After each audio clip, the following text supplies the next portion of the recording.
Hey guys, so I just posted the video about emotional, spiritual integration, right? And how it's so important to not operate from just one part of us, but to integrate all the parts, right?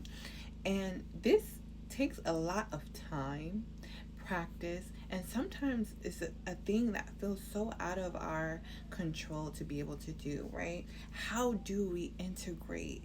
Take the time to be able to integrate all the parts of us in every single moment. How, right? To even consider all these parts, right? There was a study done on children, right? And how children mostly operate from the emotional part of their brain, right? There's the emotional part, the stress or survival part, the rational part of our brain, and how our emotions has limited task, right, or duties, right, is to help you identify what you like, what you don't like, your personality, how the expression of yourself, your values, to help guide you, right, what's wrong. Your emotions help to give you information, to filter out information, right? And the rational part of our brain is supposed to take this information and apply the situation, the person, what's going on around you, right, what's wrong, all these other pieces of information, and integrate that to be able to make a decision. Right? We're not supposed to ignore the emotions. We're not supposed to ignore the survival. We need to take the information, include it in whatever else other information that we need to make a decision. And how do we do that?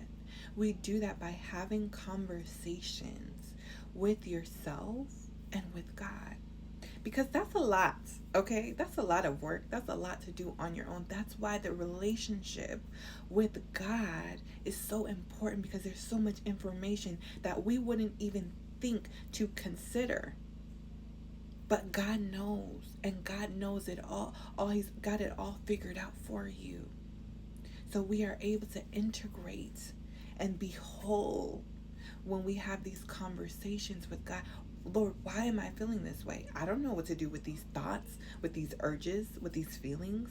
And we look to the word to see what he says, because he's already said something about it, I promise. I'm sure of it. And if he hasn't, then he will guide you in it too. So we need to have these conversations. The relationship with God is what's so important in growing and maturing, and the integration to be whole, to be pure, to be holy. Amen. Amen. Love you guys. Be blessed.